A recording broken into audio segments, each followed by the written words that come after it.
Hello there everyone, Ashnflash here, and welcome on into a review of the cancelled SDCC DC Superheroes character for this year. And this would have been the Supergirl, Melissa Benoist from the CW show.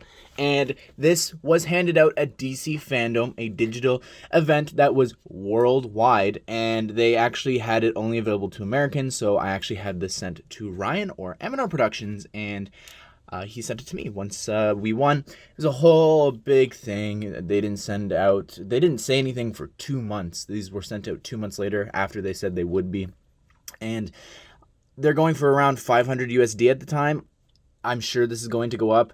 It's interesting. I think it's worth more because it was available to way more people than Comic-Con normally is, so just keep that in mind if you are wanting to pick up this figure. That is about the price, or even if you're wanting to sell it, that is about the price that I've seen them go for so far. But anyways, if you haven't seen this before, a lot of people were like, what are you doing opening it? Why would you open it? First of all, it could already be open. I know with this, he kept the box sealed and everything, but when you are buying one, you don't know if it's open. You have no idea. And these things do go up in value, but you have zero clue if it is actually open or not. So all that you do is you just slide this open here from the side, and then the cardboard will fall, and the figure is loose. There's no seal, there's no tape, there's nothing. Literally, this is all that there is. So let's take a closer look at her. But before we do that, let's just take a look at this. And it's got the Supergirl TV show logo there, and they rebranded that at the bottom with DC Fandome. That's pretty cool. And on the back here, you've got hashtag Supergirl, and they're advertising DC Superheroes. Isn't that nice of them? Even though literally she's like one of the only few besides the CMS series. She's the only other character in Wonder Woman set that wasn't Batman related, so that's cool. By the way, technically, this is valued at 5 USD, so regular CMF price.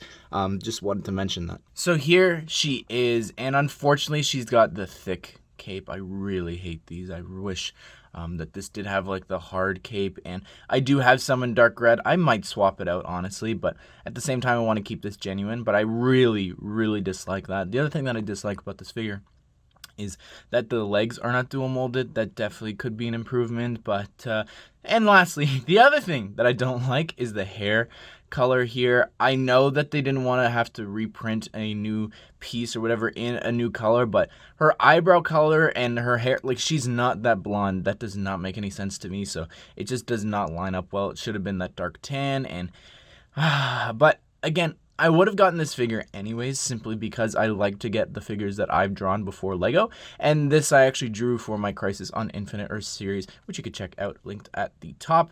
And yeah, but this figure is stunning. I really do love the face print and everything, the torso printing as well. Let me take off the hairpiece just so you can get a better sense of what she looks like. And I want to be careful not to take off the hairpiece too many times, because it will rub the back head off, which there is a second face. But anyways, look at the torso. It looks really great. I love the texturing there. It's so cool. It's so great to get a CW figure here.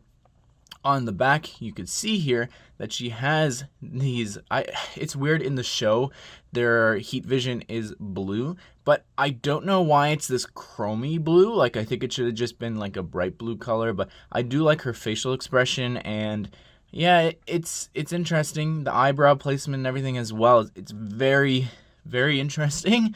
But if you flip up the cape, she also has some cool back printing as well, which is really awesome. Again, dual molded legs would look so cool from the back right now, because it just looks weird with them being dark red. But other than that, this is a really stellar figure.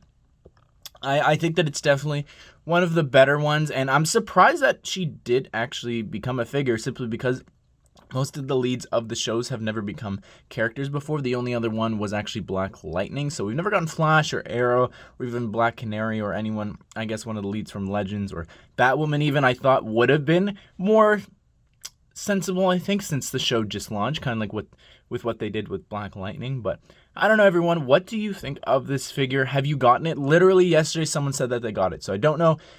Maybe that was the last day. Could still be getting it. Who knows? Just keep checking your mailbox, because they didn't send out emails to let you know if you won, which is pretty important, I think, especially, let's say, if you're moving or something. But what do you think of this figure, guys? I hope you guys did enjoy this, and let me know again if you got it down below and what you think of this figure. What could they have improved, or who do you think they should have done maybe for the DC figure this year? But I hope you guys did enjoy this video, and I hope you all have a great day. I will see you all in the next one.